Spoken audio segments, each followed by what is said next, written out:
I am Rahul Jaiswal, faculty member of English at mission institute. आइए शुरुआत करते हैं। हम पढ़ रहे थे एडवर्ब। एडवर्ब का आज बहुत ही बेहतरीन लेक्चर होने वाला है। हमने सारे बेसिक्स डिस्कस कर लिए हैं। ओके, आज कुछ ऐसे टॉपिक्स को डिस्कस करेंगे जिसे एग्जाम में पूछा जाता रहा है। ठीक है, तो आज की क्लास बहुत ही इंटरेस्टिंग होने वाली है। ओके, वीडियो को आप लाइक करिए, शेयर करिए और हमारे यूट्यूब चैनल को आप सब्सक्राइब करिए। ठीक है, आइए शुरुआत करते हैं। हम क्या पढ़ रहे थे? एडवर्ब। राइट,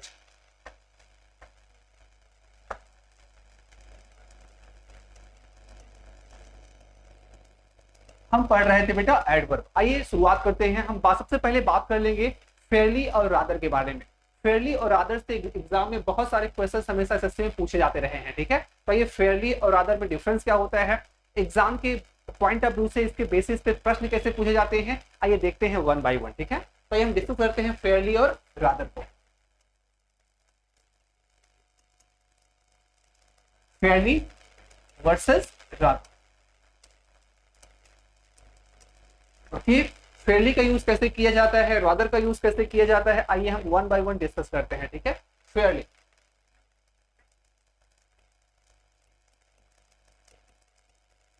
देखिए सबसे पहले फेयरली और रादर है क्या। फेयरली और रादर दोनों आपकी एडवर्ब्स ऑफ डिग्री में आएंगे। एक किसी भी चीज के डिग्री को बताने के लिए यूज किए जाते हैं। ठीक है, फेयरली का मतलब क्या होता है, रादर का मतलब क्या होता है, सेंटेंस में कैसे नहीं यूज किया जाता है, आइए देख लेते हैं। Fairly means as much, fairly means as much as required। fairly का मतलब क्या होता है, fairly का मतलब उतना, fairly means उतना जितना हमें जरूरत हो। ओके, इसका ए मतलब होता है, जैसे हम कहें the tea is fairly hot, the tea is fairly hot। या हम कह सकते हैं यू आर फेयरली टॉल। अगर मैं कहूं the T is fairly hot, okay, इसका मतलब क्या है कि आप उतने ही लंबे हो जितना की जरूरत है। राइट, अगर मैं कहूं the T is fairly hot का मतलब क्या होता है, चाय उतनी ही गर्म जितने की क्या है आवश्यकता है। तो यहां पर हम फेयरली का यूज करते हैं, इसका मतलब होता है उतना जितने की आवश्यकता। इतना क्लियर है। फेयरली के जो फंक्शन है आई होप आपको समझ में आ गया होगा। आइए अब बात करते हैं किसकी, फेयरली के बाद हम बात करते हैं रादर की। इसका यूज कहां किया जाता है, आइए हम डिस्कस करते हैं। ठीक है,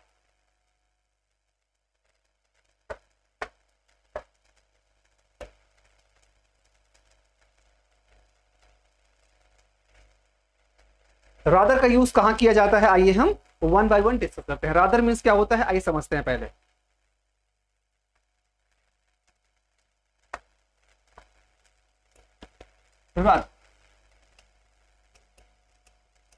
rather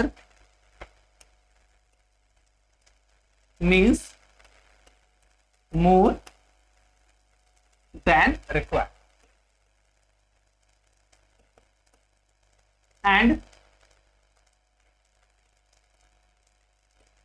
it is used in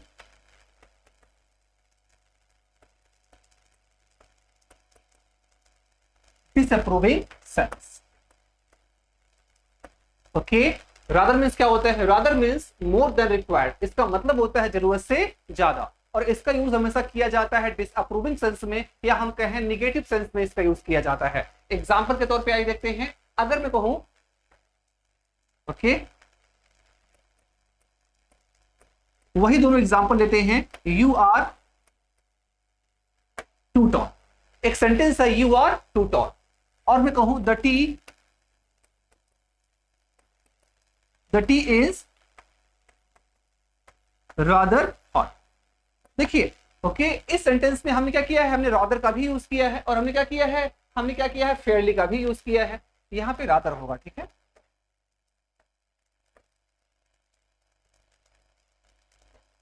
you are rather toll.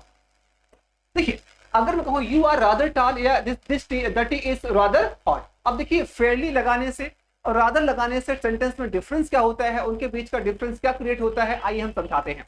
देखिए अगर मैं कहूं यू आर रादर टॉल, इसका मतलब क्या है कि आप जरूरत से ज्यादा लंबे हो, आप इतने लंबे हो जितनी लंबाई की आवश्यकता नहीं है।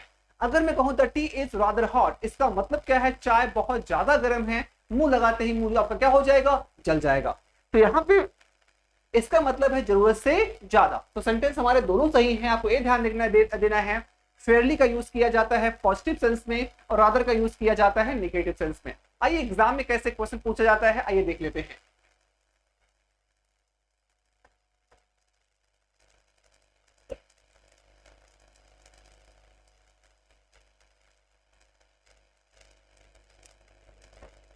अगर मैं कहूं रौनक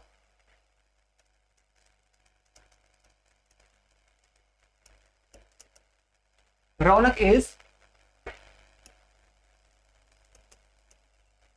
fairly tall, so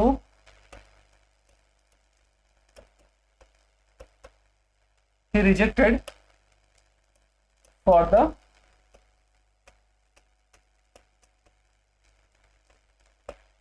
match. Ronak is fairly tall, so he rejected. He was हो जाती, so he was rejected for the match. बातें समझ में आ रही हैं। Raunak is fairly tall so he was rejected for the marriage. एक सेंटेंस हमारे पास और है,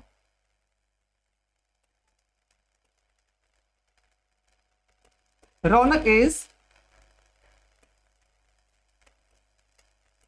rather tall so he was accepted for the marriage। यहां पे देखिए Raunak is fairly tall so he was rejected for the marriage, फिर Raunak is rather tall so he was accepted for the marriage. आइए हमारे पास दो सेंटेंस हैं, दोनों को हम कंपेयर करते हैं। आइए ध्यान देते हैं। अगर मैं कहूं Raunak is fairly tall so he was rejected for the marriage का मतलब क्या है, रौनक इतना ज्यादा लंबा है। देखिए क्या है, अब यहाँ पे क्या है, रिजेक्टेड। यहीं से आप दिमाग लगाइए, यहाँ पे क्या लिखा हुआ है, यहाँ पे लिखा हुआ है रिजेक्टेड। इसका मतलब क्या है कि सौरभ इतना ज्यादा क्या है, लंबा है कि उसे मैरिज के लिए इनकार कर दिया गया, उसे बाहर कर दिया गया। अब देखिए अगर किसी को मैरिज के लिए इनकार किया जाएगा तो वो कहीं ना कहीं बहुत ज्यादा लंबा होगा ना। तो क्या अगर बाय द वे दुल्हन की लंबाई है 5 फुट और दूल्हा कितना है 7 फुट, तो कोई मतलब नहीं है ना, ओके बहुत डिफरेंस हो जाएगा। तो यहाँ पे लंबाई क्या है, रौनक की जरूरत से ज्यादा है भाई, तो यही इसलिए यहाँ पे क्या लिखा हुआ है, यहाँ पे लिखा हुआ है रिजेक्टेड। तो यहाँ पे अगर by the way A part है, ओके, और ये क्या है, ए बी पार्ट है, और ये क्या है, सी पार्ट है, आखिरी क्या हो जाएगा, आखिरी हो जाएगा नो एरर। तो गलती किस पार्ट में आएगी, गलती आपका ए पार्ट में आ जाएगी। यहाँ पे आपको फेयरली के स्थान पे यूज करना क्या होगा, यहाँ पे फेयरली के स्थान पे आपको यूज करना होगा रादर का, बिकॉज सेंटेंस हमारा डिसअप्रूविंग सेंस में है, सेंटेंस हमारा नेगेटिव सेंस में है। बातें समझ में आ रही हैं, तो यहाँ पे फेयरली का यूज आप मत करिए, फेयरली के स्थान पे यूज किसका करिए, फेयरली के स्थान पे यूज कर दीजिए रादर का।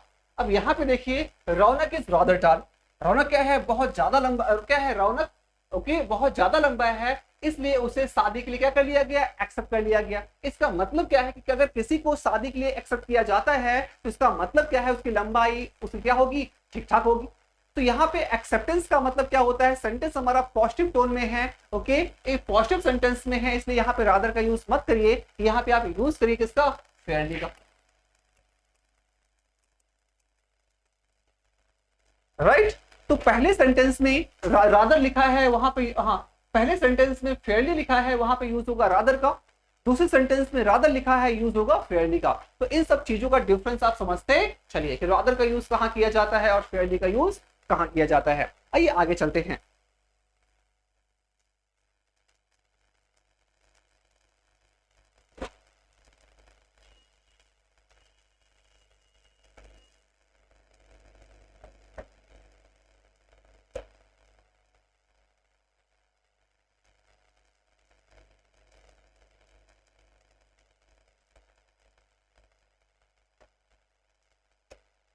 आइए बात करते हैं टू और एनएफ को, ठीक है, टू का यूज कहां किया जाता है और एनएफ का यूज कहां किया जाता है, आइए देख लेते हैं।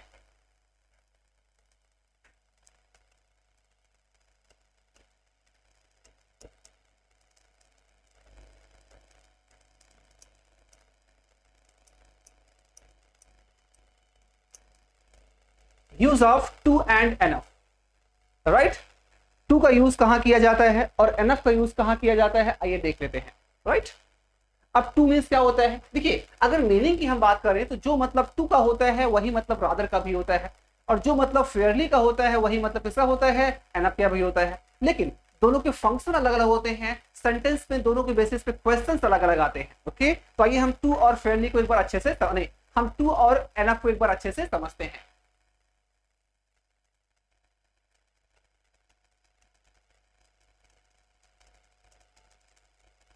Too means more than, to means more than needed. Okay,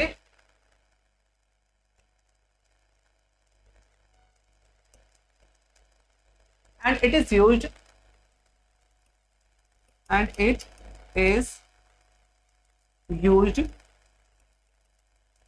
in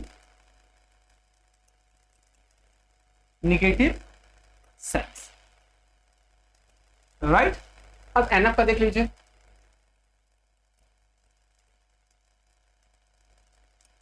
NF means as much as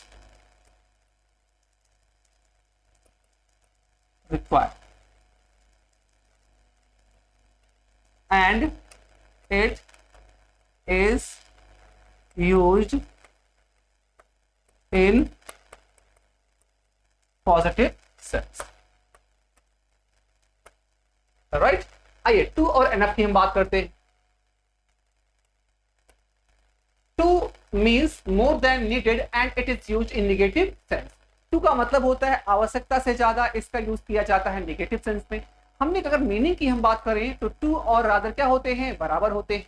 अब यहां देखिए, enough means as much as required and it is used in positive sense। enough का मतलब होता है जितना हमें चाहिए उतना, और इसका यूज पॉजिटिव सेंस में किया जाता है। तो अगर लिटरली देखा जाए तो टू बराबर रादर और enough बराबर फेयरली, लेकिन दोनों के सेंटेंस में यूजेस अलग अलग होते हैं। अब देखिए आपको एक चीज और ध्यान देना है, टू का यूज किया जाता है एडजेक्टिव या एडवर्ब से पहले। ध्यान दीजिए, टू का यूज उन एडजेक्टिव या एडवर्ब से पहले किया जाएगा जिसको क्वालिफाई करते हैं, और एनएफ का यूज उन एडजेक्टिव या एडवर्ब के बाद किया जाएगा जिसको क्वालिफाई करते हैं। आइए इसको लिख देते हैं,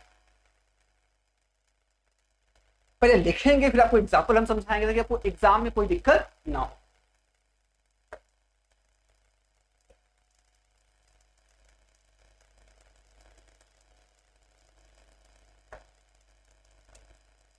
तो is used two is used before the adjective or adverb which it qualifies। क्या लिखा है, too is used before the adjective or adverb which it qualifies. Too का यूज उन एडजेक्टिव या एडवर्ब से पहले किया जाता है जिसको क्वालिफाई करता है। एग्जांपल देख लीजिए, अगर मैं कहूं Raunak is too slow to win the race. अब क्या लिखा है, Raunak is too slow to win the race. Raunak इतना ज्यादा धीमा है कि वो रेस नहीं जी सकता। भाई अब यहाँ पे देखिए, स्लो क्या है, स्लो आपका एडजेक्टिव है जो रौनक को क्वालिफाई कर रहा है, और बताइए टू का यूज उन्हीं एडजेक्टिव या एडवर्ब से पहले किया गया है जिसको ये क्वालिफाई कर रहा है। भाई स्लो, धीमा, कितना धीमा, बहुत ज्यादा धीमा। एक टू का यूज किस लिए किया गया है, टू का यूज किया गया है स्लो के लिए। तो स्लो जिसके लिए टू का यूज किया गया है, उस टू का यूज उस स्लो के पहले आया है। आपका जो नियम है उस नियम को फॉलो कर रहा है। समझते हैं, विनय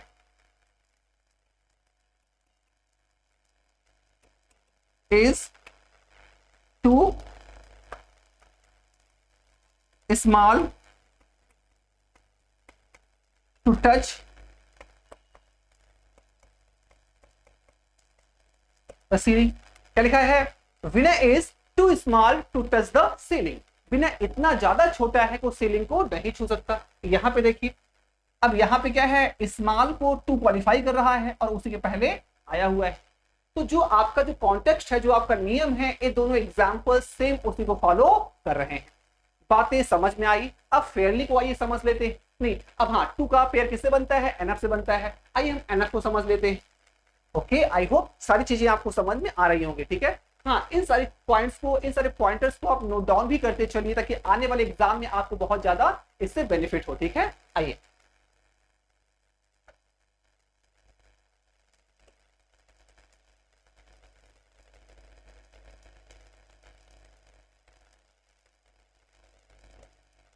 अब हम बात करते हैं किसका, अब हम बात करते हैं एनएफ का।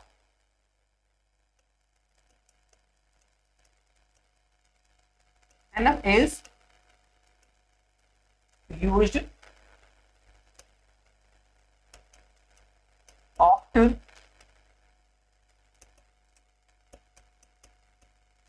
NF is used after the adjective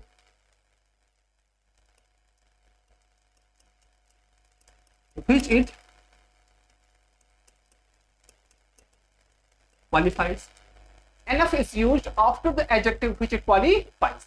NF का यूज उस एडजेक्टिव के बाद किया जाता है जिसको क्वालिफाई करता है। बातें समझ पा रहे हो ना? एनएफ का यूज उन एडजेक्टिव के बाद किया जाता है जिसको क्वालिफाई करता है। बिफोर का यूज उससे पहले के इसको क्वालिफाई करता है। इन सब चीजों का आप ध्यान रखिएगा। बातें समझ में आ रही हैं? एक एग्जांपल देख लेते हैं।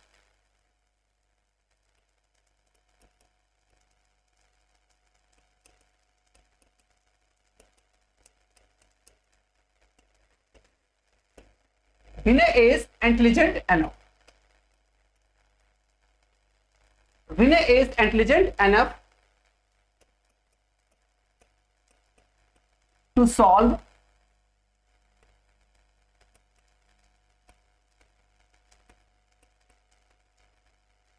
all the problems. Vinay is intelligent enough to solve all the problems. विनय इतना समझदार है कि सारी समस्याओं को सॉल्व कर सकता है। अब यहाँ पे देखिए, एनएफ का यूज किसको क्वालिफाई करने के लिए किया गया है? इस इंटेलिजेंट नाम के एडजेक्टिव को क्वालिफाई करने के लिए किया गया है और उसके बाद यूज किया गया है। इन सब चीजों का भी ध्यान देना है। और यहाँ पे सेंटेंस पॉजिटिव में यूज किया गया है। एक सेंटेंस और देख लेते हैं।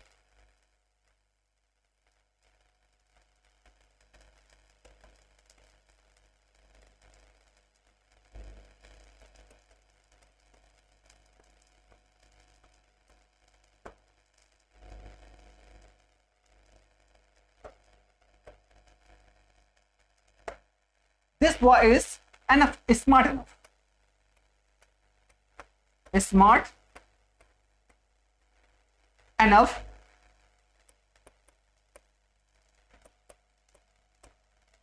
to attract anyone. This boy is smart enough to attract anyone. बातें समझ में आ रही हैं? तो देखो, यहां पे बाद में किया गया है और यहां भी क्या है, बाद में किया गया है। बातें समझ में आ रही हैं? Okay, I hope. अब देखो, ये ध्यान दीजिएगा। अब इसके बेसिस पे एग्जाम में प्रश्न कैसे आता है ये देख लेते हैं।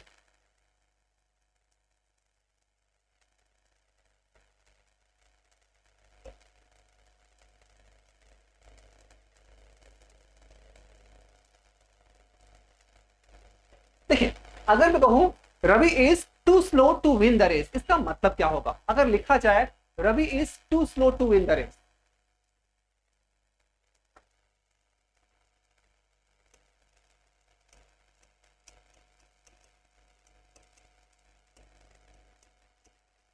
Ravi is too slow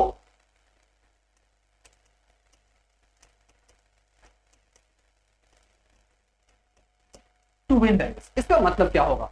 Ravi इतना ज्यादा धीमा है कि वो रेस नहीं जीत सकता। इसका यही मतलब होगा ना। इसका ये मतलब हो जाएगा रवि इज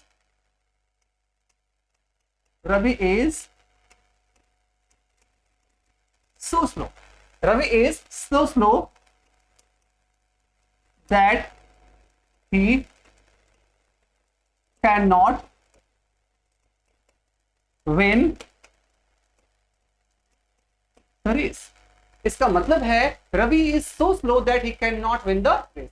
रवि इतना ज्यादा धीमा है कि वो रेस नहीं जीत सकता भाई, इसका ये मतलब हो जाएगा। राइट, अब एक एनएफ का हम मतलब बता देते हैं। अगर मैं कहूं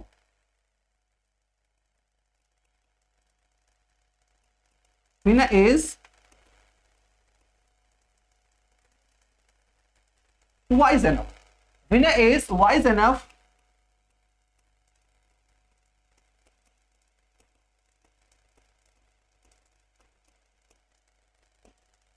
winner is wise enough to solve this problem। इसका मतलब क्या होगा, इसका मतलब हो जाएगा winner is so wise,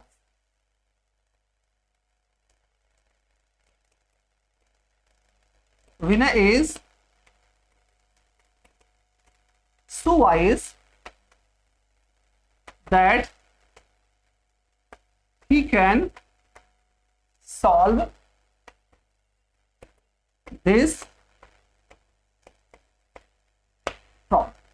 बातें समझ में आ रही हैं? क्या लिखा हुआ है, winner is so wise that he can solve this problem. अब हमें एक ध्यान देना है, एनएफ के साथ जो सेंटेंस बनता है वो पॉजिटिव होता है। क्या होता है, वो पॉजिटिव होता है, या हम कहें वो अफर्मेटिव होता है।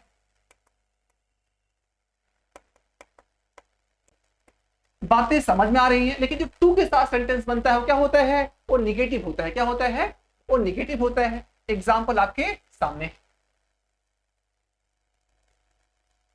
ओके, बातें समझ में आ रही है ना? तो आपको ये भी ध्यान देना है, कभी कभी क्या होता है, जहां पे टू का यूज किया जाना चाहिए वहां पर एनएफ का यूज करता है, और जहां पे एनएफ का यूज आपको करना चाहिए वहां पे आप टू का यूज कर देते हो। यही ऐसे ही क्वेश्चंस आपके एग्जाम में पूछ लिए जाते हैं। आइए हम एग्जाम्पल देख लेते हैं।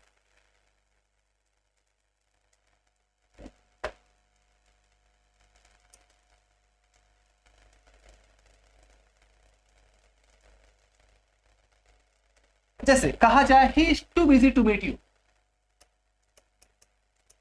He is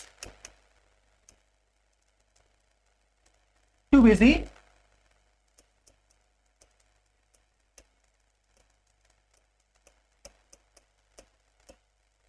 he is too busy to meet you, या हम कहें he is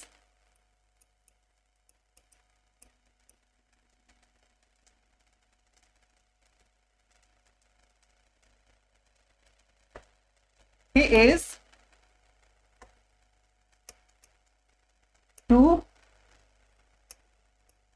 happy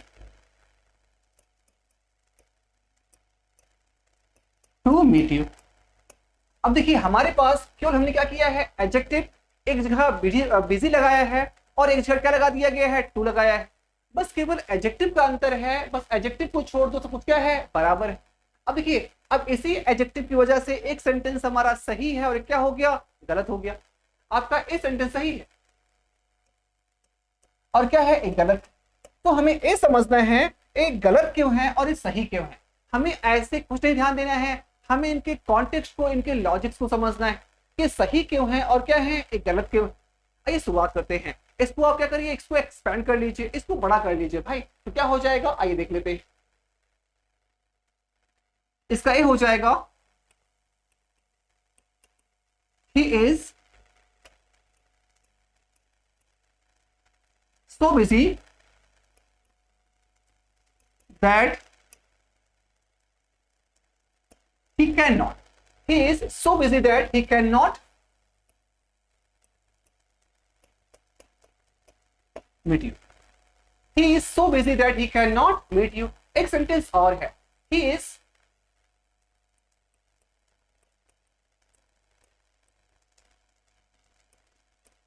so happy that he cannot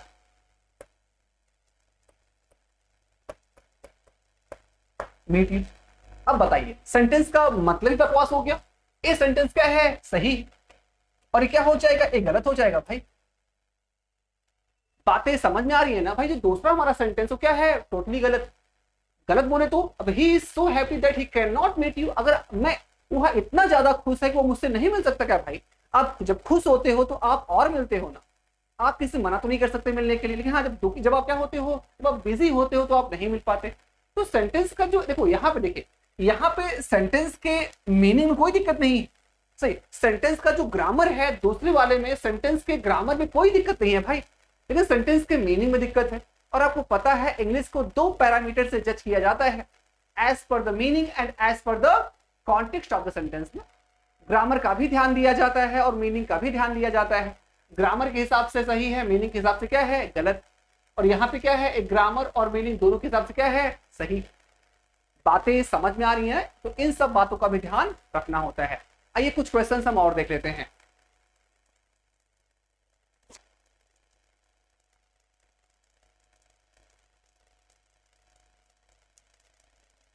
तो आई होप आपको टू और एनफ का यूज बढ़िया समझ में आया होगा। एक सेंटेंस हम और देखते हैं जो एग्जाम में पूछा गया है।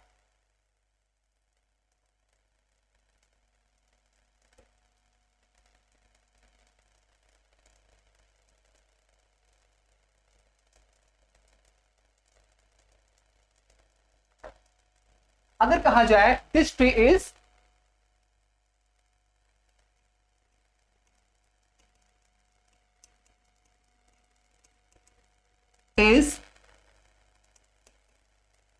To high, this tree is too high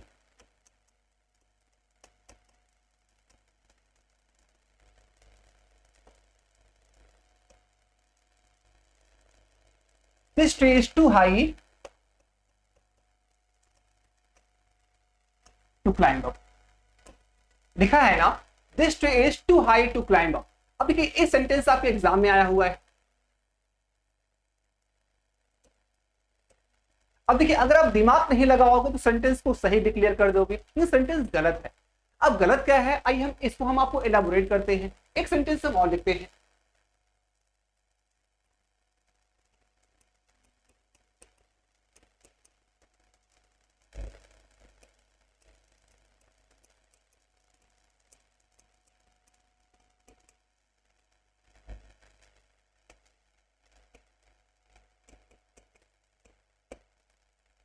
Ravi is too dull to solve the question. Okay, Ravi इतना ज्यादा, आपको Ravi is too dull to solve the question एक सही और ये क्या है, एक गलत।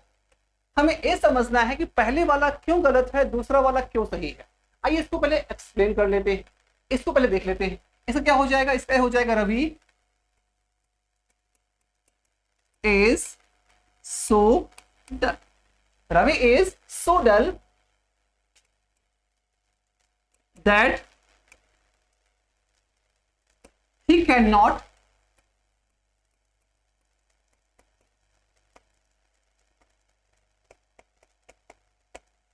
solve the question। क्या लिखा हुआ है, Ravi is so dull that he can not solve the question. Sentence क्या हो गया, सही हो गया। हम दूसरे सेंटेंस को भी इलाबोरेट कर लेते हैं। तो क्या हो जाएगा, this tree is so high, this tree is so high, this tree is so high that it cannot climb up। this tree is so high that it cannot climb up। भाई अब sentence गलत हो गया। देखिए सवाल को तो solve करने वाला ही है, मतलब रवि है। इनके बताओ पेड़ पर, क्या पेड़ खुद चढ़ेगा? पेड़ पर तो इंसानों के द्वारा चढ़ा जाएगा ना। तो यहां पर आपको यह समझना होगा जो दूसरा वाला सेंटेंस है उसका मीनिंग पैसिव में है। भाई ये जो सेंटेंस आपने लिखा है ना, इसका मीनिंग क्या है, इसका मीनिंग पैसिव में है। इसका मतलब क्या है, पेड़ इतना ज्यादा लंबा है कि इस पर चढ़ा नहीं जा सकता। पेड़ पर चढ़ा जाएगा, चढ़ने वाला काम पेड़ खुद नहीं करेगा भाई, चढ़ने वाला काम हम इंसान करेंगे ना। यहाँ क्या हो जाएगा, यहाँ पे टू क्लाइंब के स्थान पे हो जाएगा टू बी क्लाइंब्ड अप।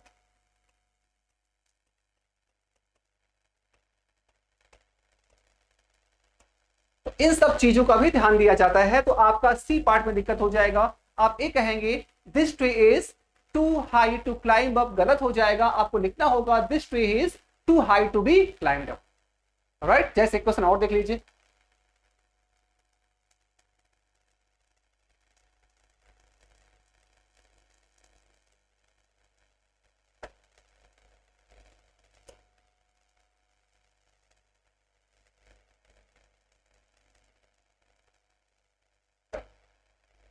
अगर मैं कहूं this question is too hard to B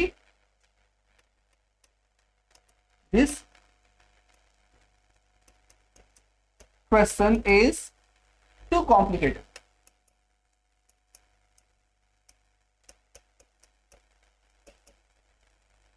This question is too complicated to solve. This question is too complicated to solve एक गलत है भाई। आपको लिखना होगा this question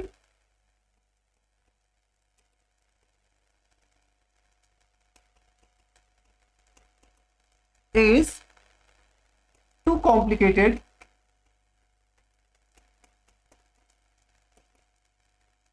this question is too complicated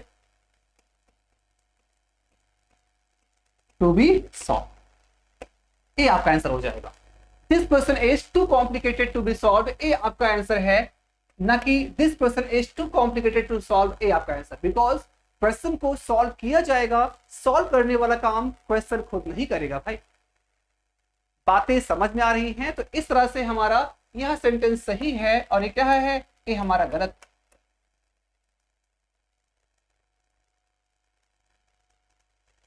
बातें समझ में आ रही हैं? ओके, तो आई होप टू और एनफ का यूज आपने समझ लिया होगा, राइट। अब हम आगे चलते हैं यूज ऑफ वेरी और मच की तरफ। Use of very and much.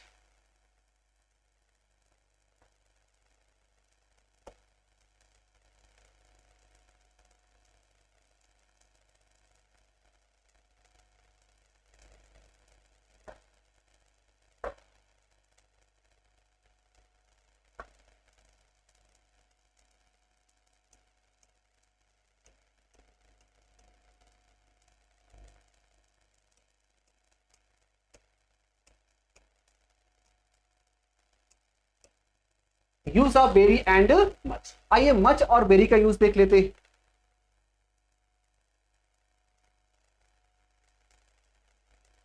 Clear है?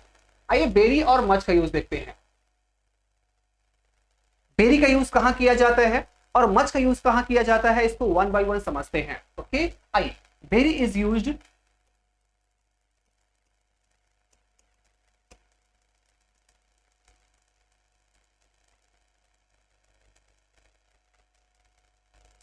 very is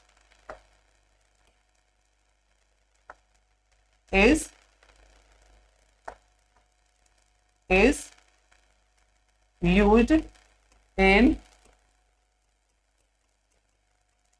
positive degree। very is used in positive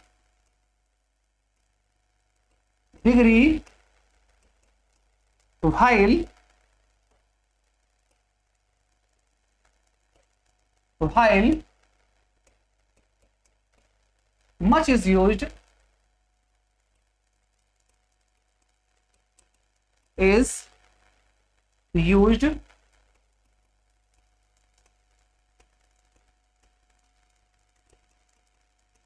used in comparative degree। बातें समझ में आ रही हैं? Very is use in positive degree while much is use in comparative degree. और हाँ, दोनों आपके चाहे वेरी हो चाहे मच हो, ये दोनों आपके एडवर्ब ऑफ डिग्रीज हैं। बातें समझ में आ रही हैं? आइए देख लेते हैं। हम कहें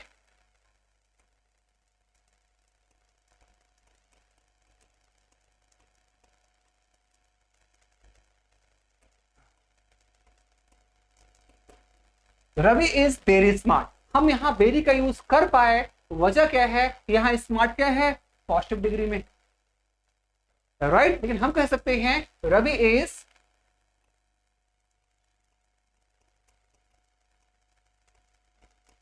much smarter. Ravi is much smarter then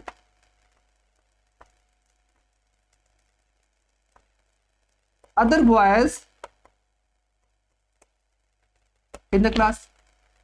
Ravi is much smarter than other boys in the class। अब देखिए यहां पे क्या है, स्मार्टर कंपैरेटिव में है तो मच आया है, स्मार्ट पॉजिटिव में है तो क्या आया है, वेरी आया है। बातें समझ में आ रही हैं?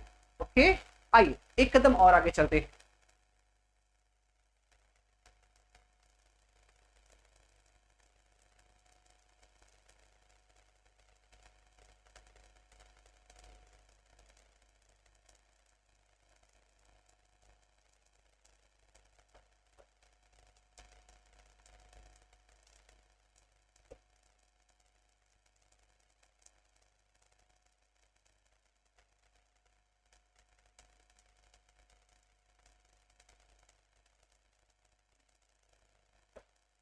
चलिए आइए कुछ और समझते हैं। ओके, वेरी का यूज किया जाता है कहां पर? वेरी का यूज किया जाता है पॉजिटिव डिग्री में, और मच ये तो हमने समझ लिया।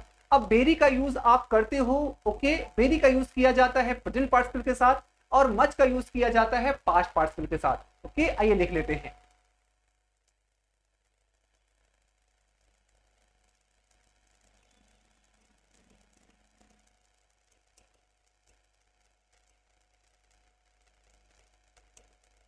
Very is used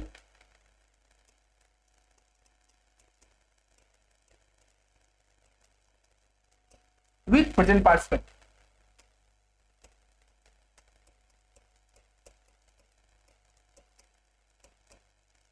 With present participle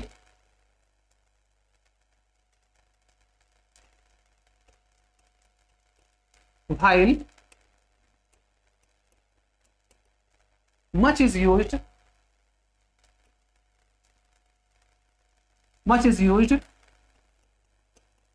with past participle.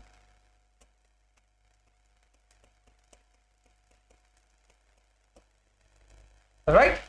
Very is used with present participle और okay much is used with past participle. आपको समझाया गया था वर्ब की आईएनजी फॉर्म अगर काम करे एडजेक्टिव का तो उन्हें कहा जाता है प्रेजेंट पार्टिसिपल।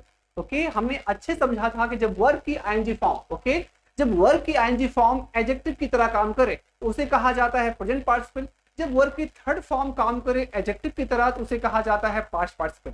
तो वर्ब की आईएनजी फॉर्म के साथ वेरी लगाओगे और वर्ब की थर्ड फॉर्म के साथ आप मच लगाओगे। एग्जांपल देख लेते हैं, सुनते हैं। This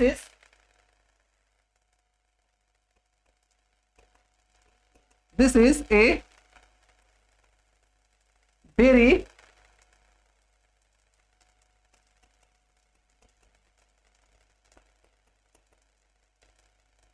interesting story.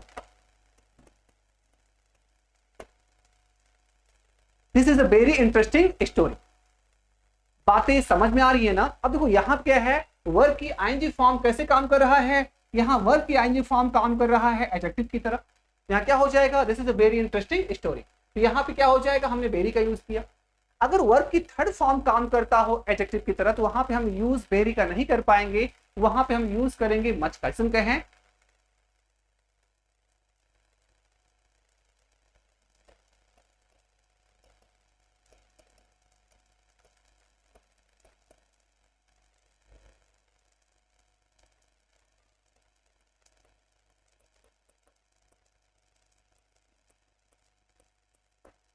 क्या लिखा हुआ है? This is a much advertised book.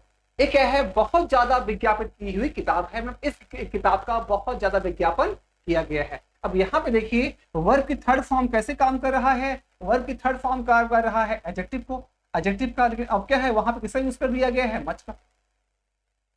तो जब वर्ब की थर्ड फॉर्म काम करे एडजेक्टिव का तो वहां पे मच का यूज किया करो। जब वर्ब की थर्ड फॉर्म काम करे एडजेक्टिव का नहीं, जब वर्ब की थर्ड फॉर्म काम करे एडजेक्टिव का तो वहां पे मच का यूज किया करो। जब वर्ब की आईएनजी फॉर्म काम करे एडजेक्टिव तो वहां पे वेरी का यूज किया करो। एग्जांपल से आपने समझ लिया होगा। राइट? ओके, अब चलते हैं आगे। हाँ, लेकिन हाँ हमने कहा ना इंग्लिश में हमेशा आपको अवेयर रहना होता है। अब आगे कुछ आपके पास वर्ड्स ऐसे मिलेंगे, आगे मैं कुछ वर्ड्स ऐसे लिखवाऊंगा जो वर्ब की थर्ड फॉर्म तो होंगे, तो उनके साथ आप मच का नहीं वेरी का यूज कर पाएंगे। लीजिए कुछ वर्ब्स इंग्लिश में ऐसे भी होते हैं जिनके साथ आप वेरी का नहीं, जिनके साथ आपको मच का नहीं, आपको वेरी का यूज करना पड़ेगा, कि वो क्या होते हैं? वर्ब के थर्ड ही फॉर्म होते हैं। आइए वे वर्ब कौन कौन से हैं ये देख लेते हैं।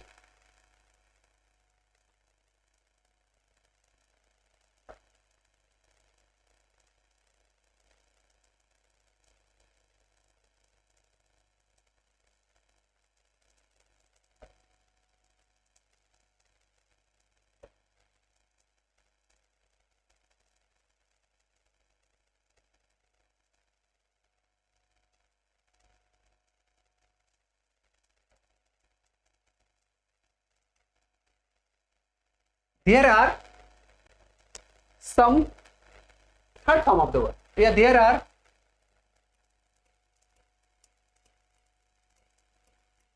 are some past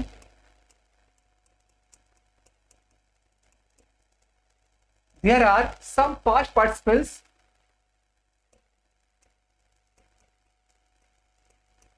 which are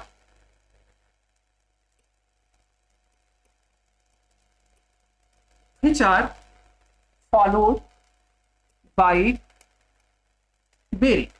There are some past participles which are followed by Berry, not by much. There are some past participles which are followed by Berry, not by much. इसका मतलब है कि कुछ past participles ऐसे होते हैं जिनके बाद आप बेरी का यूज करेंगे, मच का नहीं. जैसे हम कहें tired, pleased, dilated,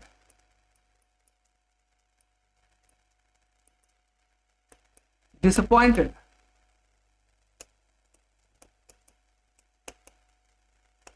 satisfied,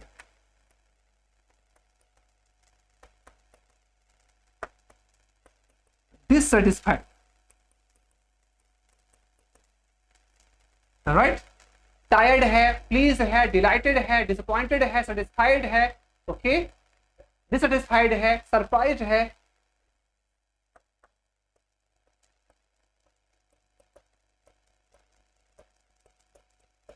it is ये ऐसे वर्ब की थर्ड फॉर्म होती हैं, ओके, जिनके साथ आप मच का नहीं बेरी का यूज करेंगे. आइए एक दो एग्जांपल देख लेते हैं तो वहां से हमारा कॉन्सेप्ट और क्लियर हो जाएगा. ठीक है, आइए इसको आप नोट डाउन कर लीजिए और यहीं से आपके एग्जाम में क्वेश्चन आएंगे, कहीं बाहर से नहीं आएंगे, यहीं से आपके एग्जाम में क्वेश्चन पूछे जाते हैं. एक दो क्वेश्चन आपके परीक्षा में पूछा भी गया है, इसको डिस्कस कर लेते हैं.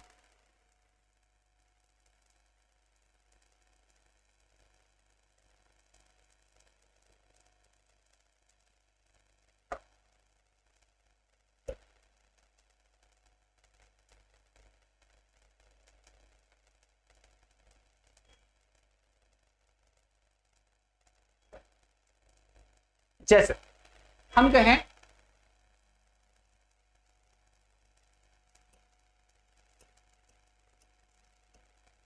when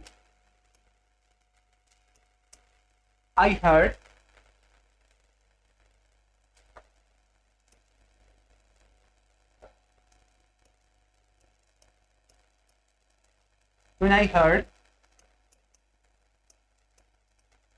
the news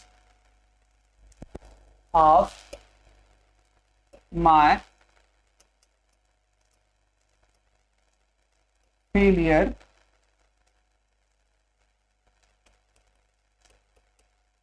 in the exam. When I heard the news of my failure in the exam, I really got much surprised. क्या लिखा हुआ है? When I heard the news of my failure in the exam, I really got much surprised. जब मैंने अपनी असफलता का समाचार सुना तो मुझे बहुत ज्यादा सचमुच में धक्का लगा, मुझे बहुत ज्यादा आश्चर्य हुआ. भाई अब देखिए यहां अगर इस सेंटेंस को चार पार्ट में बांट दिया जाए, A part, B part, C part और क्या है, ओके, हाँ, ए बी सी, और आखिरी क्या है, डी पार्ट. ए पार्ट है, बी पार्ट है, राइट, सी पार्ट है, और ए क्या है, डी पार्ट है, और आखिरी क्या हो जाएगा, आखिरी हो जाएगा ई नॉयर. कभी कभी sentence A B C D तक नहीं ई तक सीमित कर दिया जाता है, तो यहाँ पे ई पार्ट में नॉयर है. तो हमारा ए पार्ट बिल्कुल सही है, हमारा बी पार्ट बिल्कुल सही है, हमारा सी पार्ट बिल्कुल सही है. हमारे डी पार्ट में दिक्कत है, यहां पर आपको मच का यूज नहीं करना होगा, मच के स्थान पे आपको यूज करना है किसका, बेरी का. बिकॉज आपको लिखवाया गया था ना, there are certain verbs, there are certain past participles which are followed by very, not by much. तो उसमें क्या है, उसमें आपका सरप्राइज भी है, उसमें आपका क्या है, उसमें आपका सरप्राइज भी है, आपका क्या है, उसके साथ आप बेरी लगाएंगे, मच का यूज आप नहीं करेंगे. बातें समझ में आ रही हैं? एक क्वेश्चन हम और देख लेते हैं.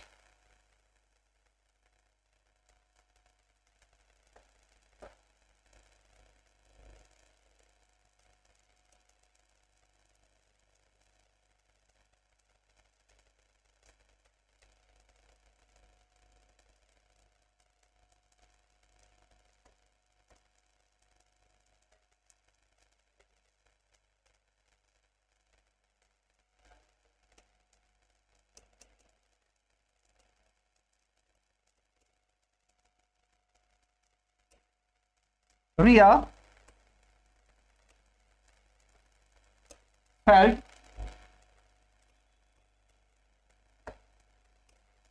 felt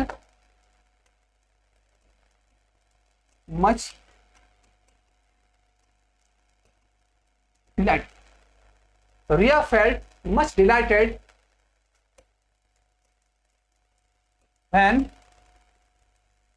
when she came to know that she had got selected for the bank PO exam. Okay, अब देखिए, Riya felt much delighted when she came to know that she had got selected for the bank PO exam. Riya को उस समय बहुत ज्यादा खुशी हुई जब उसे इस बात का मालूम चला कि उसको उसका पीओ एग्जाम में क्या हो गया है, सिलेक्शन हो गया है. अब इसको हम 4 पार्ट में बांट देते हैं. ओके, चीजें आसान हैं, आप समझेंगे तो सब आसान. ए पार्ट है, बी पार्ट है, सी पार्ट है, आखिरी क्या हो जाएगा, आखिरी हो जाएगा नोएल.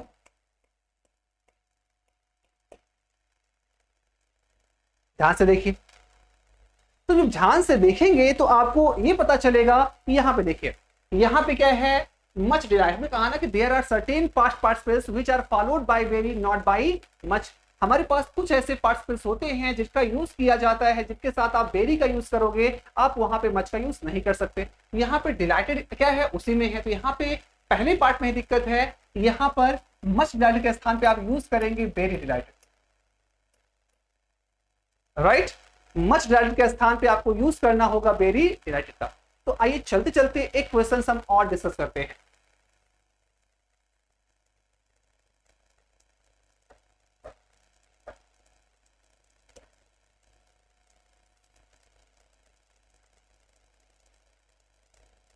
जैसे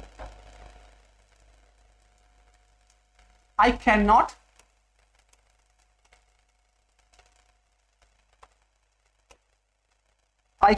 accompany. I cannot accompany. accompany एक वर्ब है. देखो, आपको 2 चीज सीखनी है. कैन और नॉट को आप स्प्लिट करके मत लिखिए. कैन नॉट साथ में लिखा जाएगा, और accompany का मतलब होता है साथ देना या किसी के साथ साथ चलना. ट्रांसिटिव वर्ब है, इसके बाद आप विद का यूज मत करिएगा. तो I can not accompany you as I am much tired today. As I am much tired today. अब देखिए, सेंटेंस बहुत आसान है और डिक्टिव सवाल आपके एग्जाम में पूछा गया है. I cannot accompany you as I am much tired today. आज मैं बहुत ज्यादा थका हूं, आज मैं आपके साथ नहीं चल सकता. ओके, इसको हम बांट देते हैं. ए पार्ट, बी पार्ट और सी पार्ट. आखिरी क्या हो जाएगा, आखिरी हो जाएगा नॉट. बातें समझ आ रही है तो आसान है. आपको मच टायर्ड के स्थान पे क्या लिखना होगा, आपको मच टायर्ड के स्थान पे लिखना होगा वेरी टायर्ड का. बस, तो गलती किस पार्ट में थी, गलती थी आपके सी पार्ट में. राइट, तो ऐसे ही क्वेश्चंस आपके एग्जाम में पूछे जाते हैं. बच्चे अक्सर गलतियां करते हैं कि एक क्वेश्चन वास्तव में आसान है, हल्का सा दिमाग लगाओगे आपको आंसर मिल जाएगा. तो आई होप आज की क्लास आपको जरूर अच्छी लगी होगी. अगर क्लास आपको अच्छी लगी हो तो आप लाइक, शेयर और सब्सक्राइब जरूर करिएगा, ठीक है. और हाँ, बेल आइकन जरूर दबाइए ताकि वीडियो की सारी नोटिफिकेशन आपको समय से मिलती रहे. तो आज के लिए इतना ही. कल मिलते हैं इसी समय इसी चैनल पर कुछ बढ़िया बेहतरीन कॉन्सेप्ट के साथ. Till then, bye, take care.